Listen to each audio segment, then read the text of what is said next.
하에 지금 유엔에서도 인권위원회에서 선진국들을 계속 향하여 인권을 중요시하라 그러잖아요. 거기에 하나에 들어가는 것이 동성애잖아요.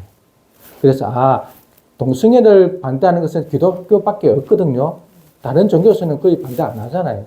그러다 보니까 모든 민족에게 기독교가 박해를 받는 거구나. 진짜 말세야겠구나. 이런 생각이 잠시 들기도 했습니다. 이 말을 하고 싶은 것이 아니라 이제 아담의 불순종으로 잃어버렸던 하나님의 나라가 다시 교회를 통해서 회복되었다. 이 말씀을 드리고 싶은 거죠. 교회는 죄와 사망과 사탄의 지배에서 해방되었죠. 그래서 영적 갓난이 사라지고 다르게 말하면 에덴 동산과 같이 생명의 풍성함으로 다시 이루어진 곳이다. 완전하지는 않지만 완전하기 위해서는 예수님이 오셔야 되겠지만 이것을 잘 보여주었던 것이 초대교회다. 초대교회. 지금도 물론 이런 교회들이 정말 있습니다. 우리가 눈으로 직접 개낙을 가서 보면 알 수 있겠지만 이런 교회들이 있는 거죠. 단지 우리 눈에 지금 우리의 과거의 어떤 교회적 삶의 이런 모습들이 그냥 안 보여서 불가능하겠지, 가능하겠나 이런 생각이 들겠지만 초대교회 때는 에덴 동산에 그런 회복들이 있었던 거죠. 즉 한 마음 한 뜻이 되어 모든 물건을 서로 통용하고 자기 재물을 조금이라도 자기 것이라고 하는 이가 하나도 없었고 밭과 집을 팔아 필요를 따라 각 사람에게 나누어 주므로 가난뿐만 아니라 영적 가난, 모든 가난이 사라지게 된 거죠. 예수님께서 성령으로 통치하심으로 사랑의 공동체가 된 거죠. 즉 사랑이 있었기 때문에 그들이 그렇게 할 수 있었잖아요. 그들이 통용하고 재산을 팔고 이게 중요한 게 아니라 이렇게 하기 위해서는 뭐가 있었다는 거죠? 사랑이 있었다는 거죠. 그럼 그 사랑은 어디서 왔을까요? 구원의 역사로 말미암아 하나님께서 예수 그리스도를 통해서 누구를 보내주셨죠? 성령을 보내주심으로 우리 마음속에 그 십자가의 사랑, 은혜, 구원받은 것에 대한 감사, 죄와 사망의 그 죄인으로서의 그 고통, 이런 것들을 알고 구원받은 것에 대한 감사가 있고 그렇게 하신 하나님, 삼위 하나님에 대한 그 사랑이 있었기 때문에 이웃을, 교회를 돌아볼 수 있는 사랑의 마음이 있는 거죠. 그 사랑이 있었기 때문에 이렇게 서로 돌아보는, 통용하고 파는 그런 역사가 있은 거죠. 이것을 우리는 다른 말로 하면 뼈 중에 뼈요, 살 중에 살이다 이 말이에요. 에덴 동산에서 너는 나의 뼈 중에 뼈요, 살 중에 살이다. 이 말이 초대교회 때 이루어졌다 이렇게 말할 수 있는 거예요. 뼈 중에 살이요, 살 중에 살이다 말은 너를 어떻게 생각한다는 거죠? 나와 같이 나의 사랑의 대상으로 생각한다는 거죠. 너를 위해서 내가 나를 사랑한 것처럼 나를 소중하게 아끼게 여겼던 것처럼 너도 그렇게 하겠다. 그것이 드러난 것이 초대교회 때의 모습이라는 겁니다. 즉 그렇다면 하나님 나라가 회복된 거죠. 하나님의 잃어버렸던 나라가 회복되었는데 여기에 오늘 본문이 있는 거예요. 이런 초대교회 때의 이러한 모습, 사랑의 공동체에 지금 오늘 읽었던 모습이 있는 거죠. 좀 특이하잖아요. 있으면 안 될 일이 지금 생긴 거잖아요. 그래서 이 본문을 한번 우리가 살펴보자는 거죠. 1절에 보니까 아나니아라는 사람이 있습니다.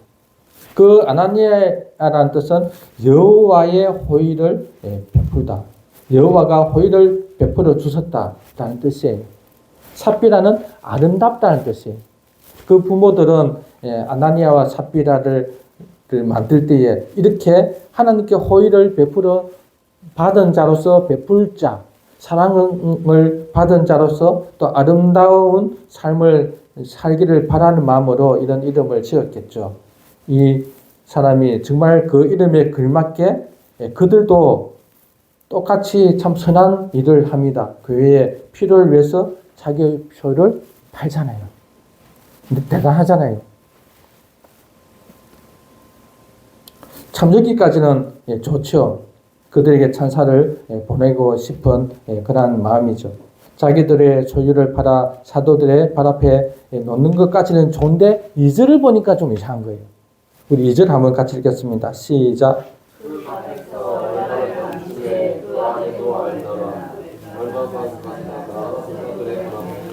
네. 그 값에서 얼마를 감춘 거예요. 그 아내도 아는 거예요. 부부가 좋은 일에 이렇게 협의하고 의논해서 이렇게 결정을 하면 좋을 텐데 이 안 좋은 일에 서로 공동 모의를 한 거예요. 그런데 사도가 알게 된 거죠. 이들의 잘못은 무엇일까요? 아나니아는 판 돈 중에 일부를 사도들 앞에 두었잖아요. 그러면 판 것 중에서 일부를 들은 게 잘못일까요? 감춘 게 잘못이에요. 다른 말로 하면 처음에 그들은 사도들에게 이제 뭐 바나바나 또 많은 사람들이 물건을 그 재산을 팔아서 이렇게 내놓을 때 자기들도 우리도 이 바나바처럼 팔아서 다 가져오겠습니다. 이렇게 약속을 한 거죠. 교회에 뭐만 하면 다 팔아서 가져오겠다 이렇게 말했다는 거예요. 그래서 근데 처음부터 사도님 우리가 우리 아내 저 인도네시아 밭을 팔았는데 이 중에서 일부를 제가 드리겠습니다. 이렇게 한 게 아니라 다 판다고 했는데 그렇게 판 것을 가져오면서 이들은 좀 어떻게 말하는 거죠? 다 파는 값을 가졌다 이렇게 말하는 거예요. 이렇게 속였다는 거예요. 다 파는 돈 이거 답니다. 이걸 가져왔다 이렇게 말하는 거예요. 그래서 이들은 속이게 됩니다.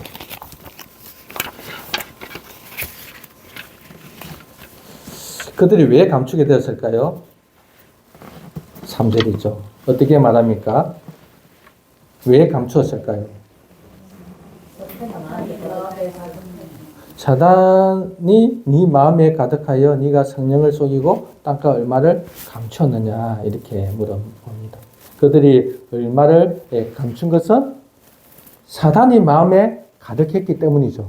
이것을 타번역에서 어떻게 말하냐면 사단이 네 마음을 빼앗아서 네 마음을 홀려서 네가 이렇게 했다 이렇게 말합니다. 즉 사단이 가득했다는 것은 네가 처음 생각했던 그 마음이 사단에 의해서 빼앗겨 버렸다는 거죠.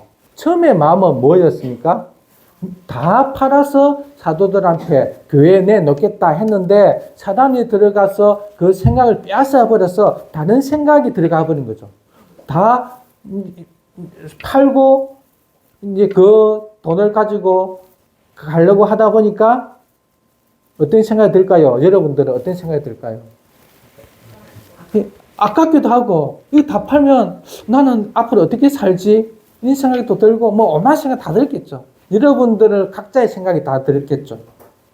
그래서 그들은 속이고 내놓게 됩니다. 즉 사단에게 그 마음을 허용한 것처럼 했죠. 여기서 한번 우리가 생각해 볼 것은 그들이 어떻게 이렇게 쉽게 사단에게 마음을 내어주고 사단이 들어올 수 있었냐는 거죠. 그리고 또 하나는 그들이 많은 무리들이 했던 그 행동들, 서로 물건을 통용하고 소유를 팔아 사도들의 발 앞에 두고 이런 것을 보고 어떤 생각이 들었을까요? 분명히 칭찬을 했겠죠. 야, 바나바 형제 참 좋은 일 했다. 막 그렇게 하면서 그 칭찬과 명예 이런 것들을 보게 되는 거예요. 그러면서 이 아나니아와 삽비라는 이렇게 함으로 해서 교회의 칭찬을 듣고 명예를 얻게 되고 그리고 자기들의 어떤 권리를 나중에 주장할 수도 있고 또 어떤 평판을 통해서 어떤 위치에 오르게도 되고 이런 생각들을 가지고 있었던 거죠. 그러다 보니까 사단이 들어오니까 이 생각들을 쉽게 무너져 버렸습니다. 즉 근본적으로 이들은 어떤 마음이 없었는가 하면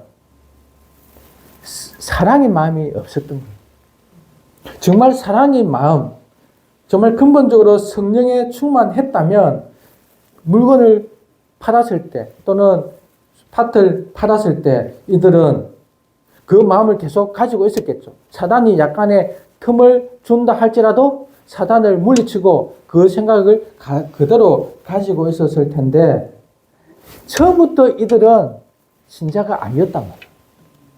처음부터. 지금 분위기는 많은 궁중들이 사도의 그 설교에 또 기적과 이적의 그 역사를 말미암아 많은 사람들이 교회에 들어오는 상황이잖아요. 이 상황 속에서 그들도 믿음이 있지 않은 상태에서 교회에 들어와서 보니까 막 이렇게 내놓고 이럴 때 칭찬 듣고 또 많은 사람들 앞에서 막 인정받고 막 이렇게 하는 것을 보고 자기들도 이렇게 하면 우리가 이렇게 교회 안에서 막 어떤 위치를 가질 수 있겠다 이렇게 생각을 했던 거죠. 그래서 그들은 결국 어떻게 되냐? 성령을 쏘기게 됩니다. 여기서 성령을 쏘겠다는 말은 보통 두 가지 이야기합니다. 직접 성령을 쏘겠다고도 말하기도 하고 다른 한편 교회를 쏘기면 성령을 쏘기는 거예요. 왜 그럴까요? 교회 안에 누가 계세요?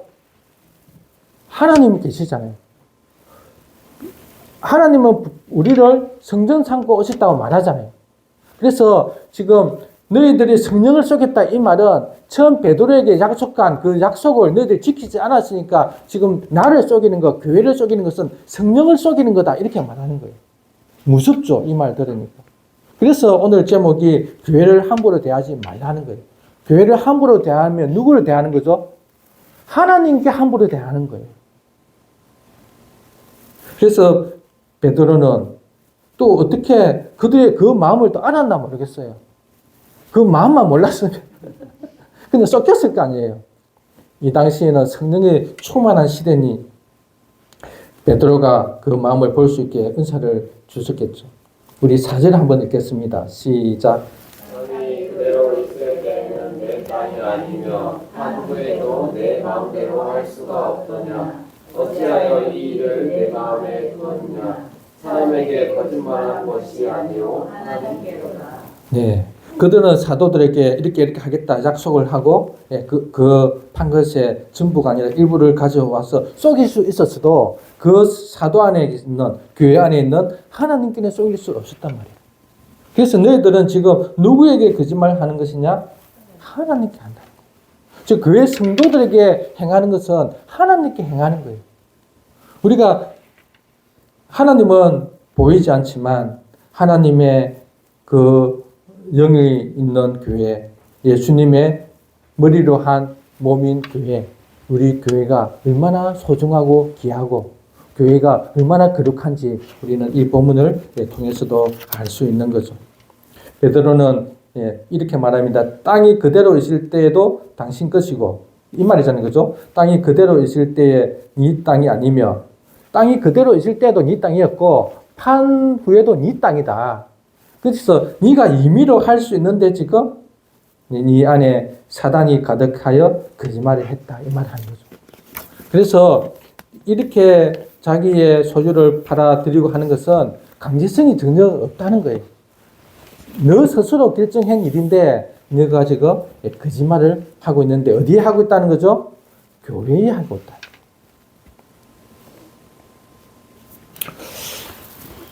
우리는 다시 한번 교회가 어떤 곳인지 생각을 해볼 필요가 있습니다. 교회는 그냥 예수님 믿는 사람들이 우리 한번 모이자 이렇게 해서 의사사 한 곳이 아니라는 거예요. 교회의 출처는 어디일까요? 교회의 기원은 어디일까요? 출애굽하여 광야에서 있었던 이스라엘 백성들이에요. 이스라엘 백성들. 그래서 거기서도 광야교회라는 말 들어보셨죠? 광야교회. 이스라엘 백성들을 말합니다. 이스라엘 백성들이 시내산에서 모세를 통해서 새 언약을 받잖아요. 율법을 받잖아요. 그래서 그 백성이 율법을 받으면서 어떻게 하냐?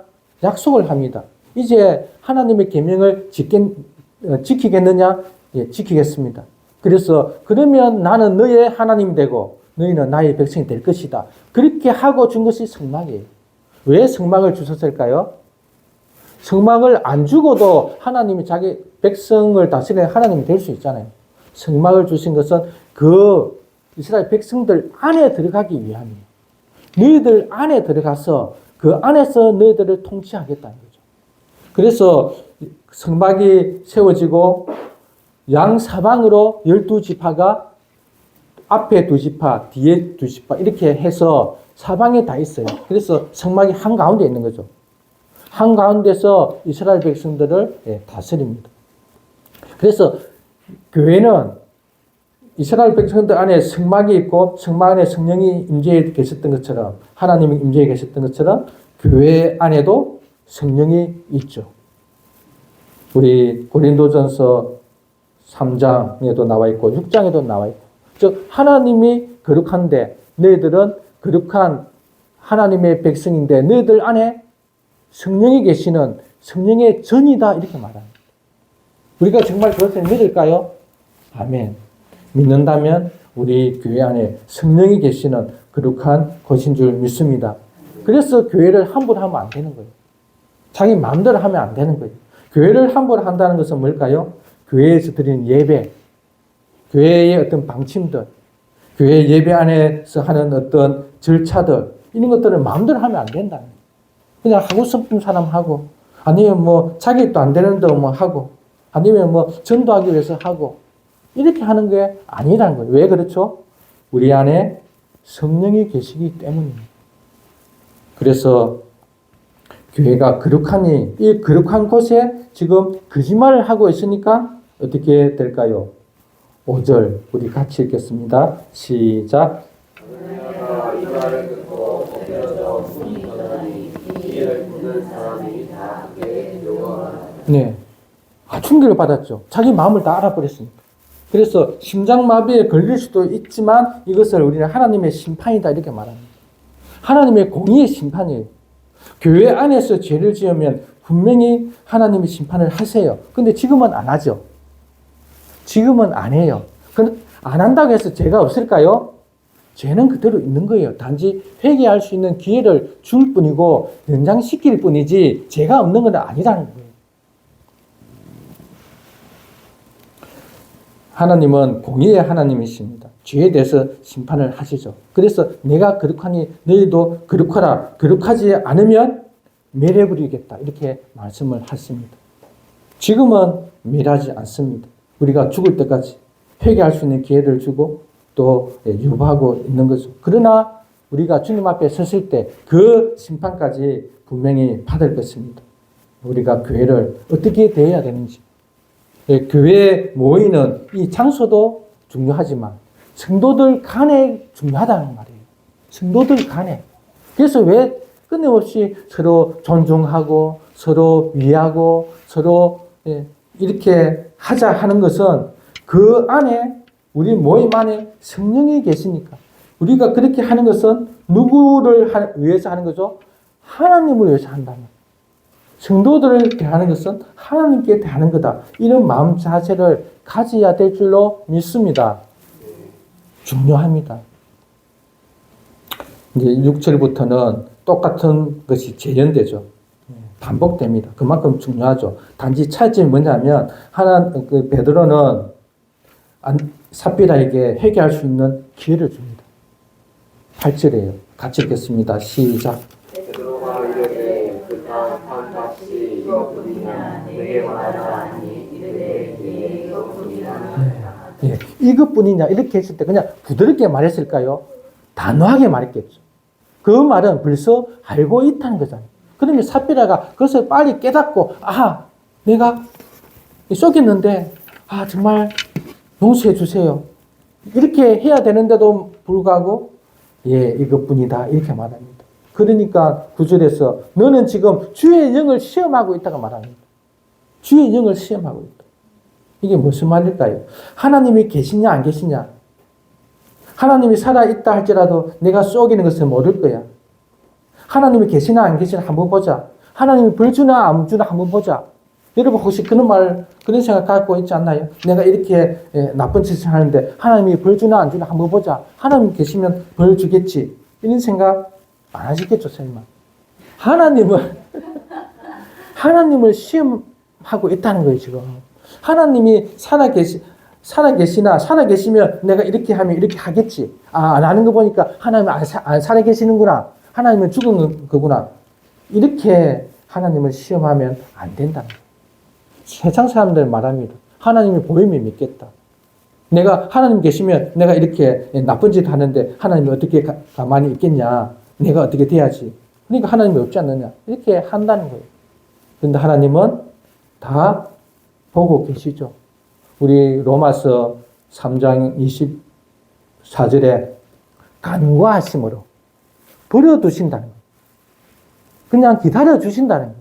그런데 언제? 마지막 심판 때. 분명히 하나님은 심판을 하십니다. 우리가 이 본문을 통해서 11절 같이 읽겠습니다. 시작. 교회와 이 예를 듣는 사람들이 다 크게 두려워하니라. 예, 다 크게 교회뿐만 아니라 세상 사람들도 그 당시에 그 교회 들지 않았던 무리들도 그 즉시 막 죽어버리니까 한 사람도 아니고 두 사람까지 죽어버리니까 두려워하는 거예요. 예, 여러분에게도 두려워하는 마음이 있습니까? 예, 반면교사로 삼아야 돼요. 예, 우리에게 직접 일어나지 않지만 성경 말씀을 통해서 우리에게도 이러한 생각이 가져야 되는 거죠. 우리가 그래서 이렇게 교회를 함부로 하지 않기 위해서 우리 어떻게 해야 되느냐? 이게 중요한 거예요. 첫 번째, 교회의 문턱은 낮추되 교회 회원의 자격은 높여야 된다. 이게 중요합니다. 처음이 중요해요. 이 아나니아 삽비라가 신자가 아니었어요. 신자가 아닌데 그 당시에 막 밀려 들어오니까 교회에 막 오니까 사도들이 하나하나 점검을 못 하잖아요. 진짜 예수님을 믿는지 안 믿는지 확인 작업이 안 되고 막 들어온 거죠. 그래서 막 교인처럼 그렇게 행사를 하는 거죠. 지금도 그럴 수 있잖아요. 막 교회 이렇게 전도하고 뭐 전도 축제하고 막 이렇게 들어오고 뭐 체크 이렇게 그냥 한 6개월 정도 그냥 학습이 그냥 하나의 절차잖아요. 학습해가지고 정확하게 가르치고 그 받아들이는지 믿고 있는지 확인하고 또 그것이 진짜 삶에서 드러나는지 그래서 중심하고 했으면는지 이거 확인하지 않고 그냥 학습했으면 땡. 그리고 또 좀 있다가 또 세례 한번 주면 그냥 끝나버리잖아요. 그렇게 해서 교회에 들어오면 그분들의 행동 하나하나가 하나님의 그 거룩함에 이르지 못하면 어떻게 되겠냐. 교회를 거룩하게 여기지 않는 생각, 행동들이 나타나면 안 되잖아요. 그래서 문턱은 낮추되, 즉 누구나 교회는 오게 하되 회원 자격은 높여야 된다는 거예요. 다른 말로 하면 교회 등록은 철저히 검증해서 세례를 줘야 된다는 거예요. 그것은 교회를 보호할 뿐만 아니라 그 자신도 보호하는 거예요. 그 사람을 보호하는 거예요. 우리 그 고린도전서 세례 때 보면 세례할 때 막 하다가 죽는 사람도 있고 병든 사람도 있다고 그렇게 말하잖아요. 그 본문 기억나십니까? 세례 자격이 안 되는데 막 세례를 받다가 너희들 중에 지금 죽는 사람도 있지 않냐 이렇게 바울이 말한다는 말이죠. 그래서 분명히 교회에 오면 우리 마태복음 22장 11절에서 14절 한번 찾아보겠습니다. 이렇게 자격을 갖춰야 됩니다. 즉 자격이 있어야 되는 거죠. 마태복음 22장 11절에서 14절.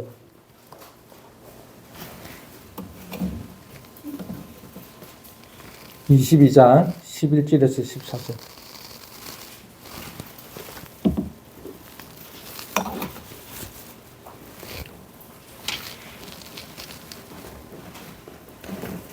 마태복음 22장 11절에서 14절 같이 읽겠습니다. 시작. 예수님이 손님들을 보러 들어올 때 거기서 예복을 입지 않은 한 사람을 보고 이르되 친구여 주여 어찌하여 예복을 입지 않고 여기 들어왔느냐 하니 그가 아무 말도 못하거늘 임금이 사람들에게 말하되 그 소발을 묶어 바깥 어두운 데에 내던지라. 거기서 스스게 울며 길을 알게 되리라 하니 택함을 받은 자는 많되 택함을 입은 자는 적으니라.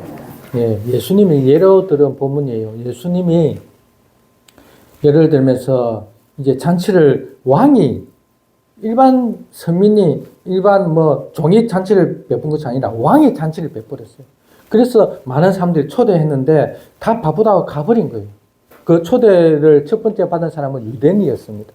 그래서 유대인들은 그 하나님의 초대에 받지 않았죠. 그래서 이 왕은 막 뭐 시장에 가든 산에 가든 누구든지 우리 이방인을 말하겠죠. 누구든지 오라 그러는 거예요. 그래서 이제 초대를 받았습니다. 다 왔습니다. 그런데 문제는 뭐예요? 예복을 안 입고 왔다는 거예요. 우리식으로 지금 말하면 교회 전도를 해서 교회는 다 들어왔어. 왔는데 예복을 안 입은 거예요. 이 예복이 뭘까요? 예수님이에요. 예수님을 주와 그리스도로 믿지 않고 그냥 교회에 온 거예요. 즉 택함에 받을 조건은 뭐냐면 예수님을 믿어야 되는 거예요.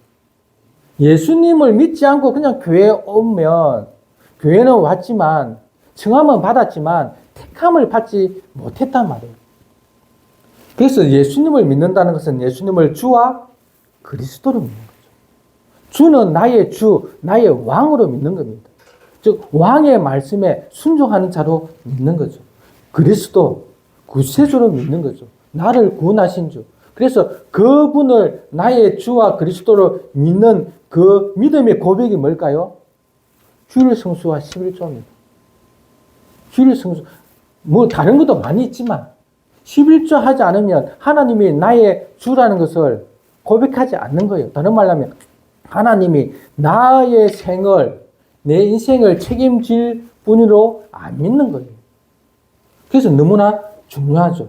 물론 마음에 믿고 의에 이르고 입으로 고백해서 구원에 이른다는 이 말만으로도 구원을 받습니다. 그러나 그것이 진짜 믿음인지 우리가 확인할 길이 없잖아요. 그러니까 죽어 가봐야 안다. 얼마나 불안합니까? 그렇지 않아요? 예수 그리스도를 주와 그리스도로 믿는 것. 진짜 나의 주님. 내가 어떤 선택할 때, 결정할 때 내 뜻대로 하지 않고 하나님께 여쭈어서 하나님이 원하시면 하겠다. 나는 하기 싫지만 하나님이 가라 하면 가겠다. 내 마음은 지금 성질나고 막 하기 싫은데 하나님이 사랑해라 하니까 이를 악물고 사랑하겠다 하는 이 믿음이 있어야 된다. 내 주를 가까이 하게 하면 여러분 옛날 우리 부모님 세대는 이거 많이 불렸잖아요. 예수님 믿기 너무 힘드니까. 내 주를 가까이 하게 하면. 근데 지금 그 노래 잘 안 부르죠. 근데 우리 성도들은 많이 부를 줄 믿습니다. 힘드니까. 예, 예수님 믿는 게 힘들어요. 바르게 믿으려고 하면 더 힘들어요. 뭐 예수님 뭐 믿는다 하면서 내 마음대로 해버리면 뭐 힘든 거 하나도 없잖아요. 교회 오기 싫으면 안 오면 되고, 뭐 남편 아내 보기 싫으면 못 보면 되고, 뭐 내 마음대로 하면 힘든 거 없잖아요. 그러나 왕으로 믿는다면 예수님이 나를 위하여 십자가에서 죽었다는 것을 믿는다면 그분이 나를 위해서 죽었는데 내가 이것 하나 못 참겠냐. 이렇게 해서 주님을 위해서 살려고 하는 마음이 있을 때 그 주님을 사랑하니까 내가 형제들을 정말 사랑해야지. 그래서 사랑의 마음으로 교회 와서 청소도 하고 교회 와서 이렇게 밥 봉사도 하고 또 남자들은 설거지도 한번 하고 자원하는 마음으로 왜? 그 주님에 대한 사랑이 나는 있기 때문에 이 사랑을 어떻게 하면 표현할 수 있을까? 그래서 막 찾아서 하는 거예요. 목사님 뭐 할 거 없을까요? 막 와서 물어보고 그 마음이 없다면 진짜 사랑이 있습니까? 사랑이 잃어버렸습니다. 잃어버리면 다시 찾으면 되는데 아예 그 사랑이 없으면 구원받은 게 아니죠. 부모님도 그렇게 사랑하는데 그렇잖아요. 부모님의 그 희생적인 사랑에 우리가 부모님을 위해서 그렇게 막 애절한 마음이 있는데 그 부모님의 사랑과 하나님의 사랑을 비교하면 하나님의 사랑은 부모 사랑보다 더 하잖아요. 우리 맞다고 머리는 고백하잖아요. 그렇잖아요. 그런데 마음은 정말 하나님의 사랑이 부모 사랑보다 더 찐합니까? 마음이? 전에는 저는 안 그렇더라고요. 전에는. 저는 예수님을 열심히 믿는다고 할, 그때도 부모님의 사랑과 하나님의 사랑을 비교하면 부모님의 사랑은 내 가슴이 찡한데 하나님의 사랑은 찡하지 않더라고요. 근데 요즘 들에서 찡해요. 왜? 엄마 사랑의 본체를 알았거든. 실체를 알았거든. 결국 나를 사랑하는데 그것은 나의 사랑이 아니라 자신의 사랑이구나. 인간은 결국 자기를 사랑하는 거지. 아무리 자식을 사랑해도 그것은 자식을 통한 자기의 만족의 사랑이지 하나님의 사랑에는 아니구나.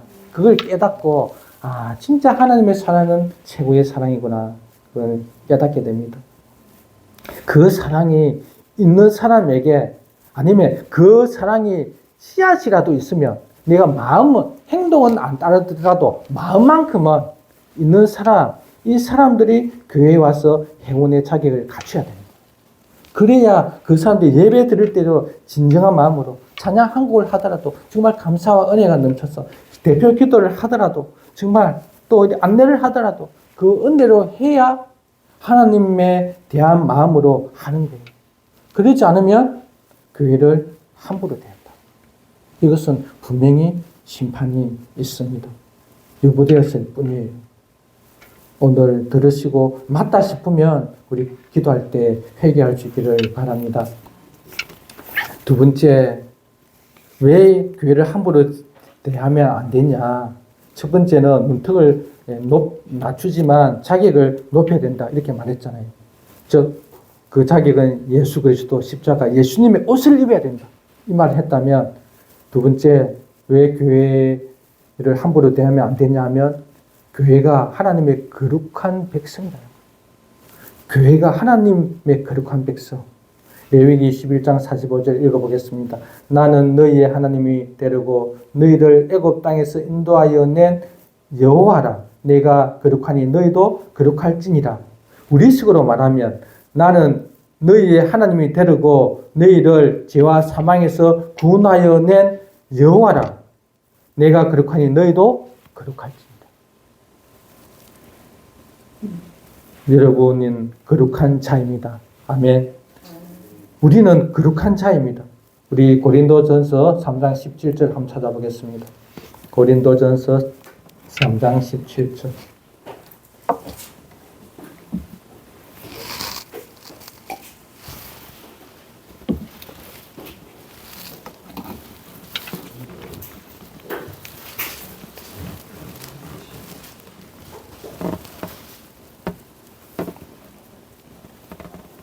고린도전서 3장 17절. 예, 같이 읽겠습니다. 시작. 누구든지 하나님의 성전을 괴롭히면 하나님이 그 사람을 멸하시리라. 하나님의 성전은 거룩하니 너희도 그러하니라. 네. 전제가 뭐냐면 우리가 예수님을 주와 그리스도를 믿으면 우리 이미 거룩한 자가 되었죠. 그래서 이 거룩을 계속 유지해야 됩니다. 에덴 동산에서 보면 에덴 동산 자체가 거룩한 곳이잖아요. 근데 죄를 짓는 순간 아담과 하와가 거기서 쫓겨납니다. 왜? 에덴 동산은 거룩한 곳이기 때문에. 여리고 성을 점령할 때 하나님이 시키신 대로 다 그 명령에 순종했죠. 그래서 여리고 성은 이스라엘 백성들의 어떤 재능, 힘, 무기가 좋아서 점령한 것이 아니라 오로지 하나님의 말씀에 절대적으로 순종함으로, 다른 말로 하면 거룩함으로 점령한 거예요. 그런데 반대로 아이성은 뭐죠? 아이성은 실패했습니다. 왜 실패했죠? 아간의 죄 때문이에요. 아간의 죄. 여리고 성에서의 모든 탈취물은 불에 태우든지 곳간에 들이든지. 그런데 아간이 그 여리고 성 안에 있는 그 옷, 황금 숨긴 거예요. 그것 때문에 아이성이 실패하게 됩니다. 그래서 그냥 실패로 끝나면 모르겠는데 어떻게 해야 됩니까? 죽어버립니다. 아간 혼자 죽는 것이 아니라 가족이 다 죽어버려요. 즉, 그 거룩한 이스라엘 백성에서 제거해버린단 말이에요. 왜? 이스라엘 백성이 거룩하니까. 그래서 오늘 본문도 그런 거예요. 너희는 거룩하니? 성전이 거룩한 줄로 믿습니다. 우리 교회는 정말 거룩한 곳이에요. 큰 교회나 작은 교회나 교회는 거룩합니다. 그렇기 때문에 교회의 조직, 회의, 뭐 공부하는 것, 뭐 이런 것 하나하나가 다 거룩하다는 거예요. 성전이 거룩하면 성전 안에 있는 기구가 다 거룩하잖아요. 우리 교회 안에 있는 어떤 제조들, 이것들이 세상의 어떤 것으로 들어와서 채워지면 안 된다는 거예요. 세상의 어떤 가치관이 교회 안에